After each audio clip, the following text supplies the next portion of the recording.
This man got the fright of his life when he took this selfie in the forest. He thought this was going to be a nice and quiet day. They were walking for hours without seeing anybody, and that was just the way David liked it. There was even enough time for a cute selfie with his dog, Cooper. But then, he saw the background of the picture. But before we start, smash the like button and make sure to subscribe if you haven't, and hit that notification bell so that you won't miss any new stories. David had always loved taking his dog, Cooper, on long hikes through the forest. It was a great way for them to bond and enjoy some fresh air and exercise. On this particular day, they had ventured further into the woods than usual, exploring a trail they had never taken before. It was peaceful, with only the sounds of leaves rustling in the wind to break the silence. As they walked along the trail, he snapped a few pictures of his faithful companion trotting beside him. As he looked at the screen, he couldn't help but notice something strange in the background of the photo. It was a dark figure, barely visible through the trees, but it was definitely there. David knew that he had to investigate. He stood up and motioned for Cooper to follow him. They started walking and began to make their way toward the spot where the figure had been lurking. As they got closer to the area where the figure had been, David noticed that the ground seemed to be disturbed. It looked like something heavy had been dragged through the underbrush.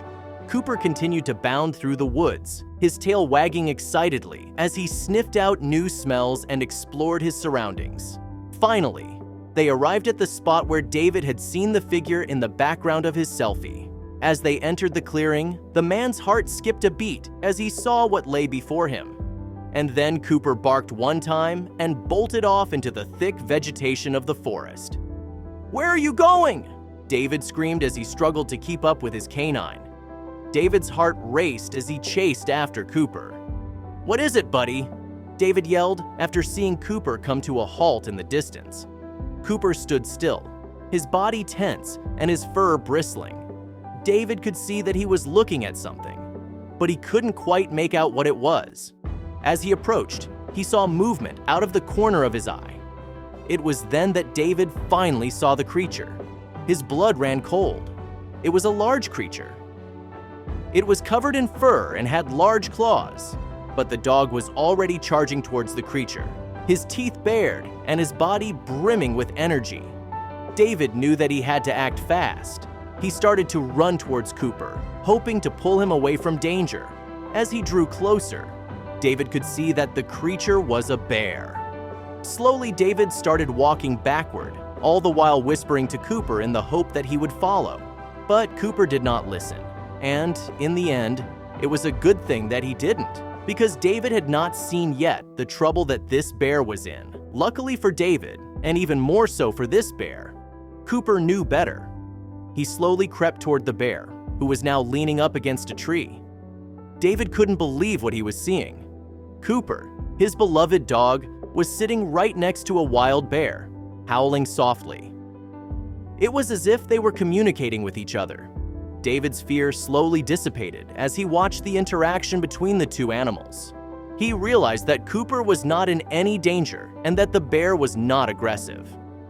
David decided to cautiously approach the two animals, hoping not to disturb their peaceful encounter. As he got closer, he could see that the bear was injured. One of its legs was clearly hurt, and it looked like it had been dragging itself through the woods for some time. David's heart went out to the animal, and he knew that he had to help. David reached into his backpack and pulled out a first aid kit that he always carried with him on hikes. He slowly approached the bear, holding out his hand as a gesture of peace. To his surprise, the bear didn't react aggressively. David thought that the bear had been in a fight with another animal, and its leg had been hurt in the process. But he later would find out that the truth was completely different. David carefully assessed the situation. He realized that he had the proper supplies with him to help the bear a little bit. But he also knew that the animal would need some better medical help than he could give him. He bound up the paw of the injured animal after disinfecting it with some fluids from his medical kit. He was about to call the local animal rescue division when something miraculous happened. The large bear got up from the ground and started walking on all fours. David knew that he couldn't let the animal go on its own, not with an injury like that. He had to follow her and make sure that she got the help she needed. Without hesitation, David motioned for Cooper to follow him, and they started to trail the bear. As they followed her deeper into the woods, David couldn't help but wonder what had happened to her. Finally, they arrived at a clearing, and in the distance, David could see a small cabin.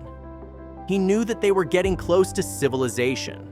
As they approached the cabin, David could see that it was abandoned. The windows were broken, and the door was hanging off its hinges. David cautiously entered the cabin, his senses on high alert. He didn't know what to expect. But as he walked through the door, he was greeted with a surprising sight. The cabin was not completely abandoned. There was grass that had been gathered on the floor, and many twigs and branches formed a large nest. "Are you living here?" David asked the wounded bear that had now taken a seat on the wooden floor. "Why have you taken us here?" he asked. David didn't have to wait long to get an answer to that question, because seconds later, he heard a faint whining coming from the other room. He looked at the bear, and he believed he saw the desperation in her eyes. As David opened the door that led over to the other room, he immediately saw why he was brought there. There was a huge hole in the wooden floor, and beneath that, a steep 15-foot drop into the basement of the cabin.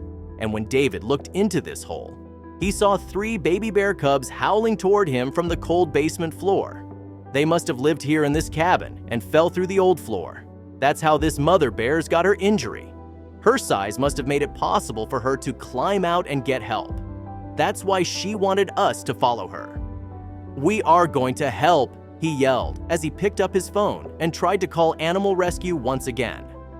After several attempts, David finally got through to the local animal rescue division. He explained the situation and the urgency of the matter. They promised to send a team immediately, but in the meantime, David had to keep the cubs warm and safe. He knew that time was running out, and he had to act fast. David used some of the materials from his backpack to create a makeshift rope ladder that he could use to get down into the basement. He carefully climbed down and was immediately greeted by the sight of the 3 cubs. They were cold and scared, but David now felt confident enough to approach them. He wrapped each of the cubs in a warm blanket and carefully climbed back up the ladder. Once he was back in the cabin, he placed the cubs next to their mother, who immediately began to lick them and keep them warm. A few hours later, the animal rescue team arrived. They carefully transported the mother bear and her cubs to a nearby wildlife center where they could receive proper medical care. As they drove away, David felt a sense of pride and accomplishment. He had helped save the life of a wild animal, and he had done it with the help of his faithful companion, Cooper. It was a moment that he would never ever forget, and he knew that it was one that Cooper would always remember as well. As they walked back through the woods, David and Cooper felt a sense of accomplishment. They had gone on a hike and had come back with a newfound appreciation for the world around them. And now they would continue to explore the great outdoors together, always on the lookout for new adventures.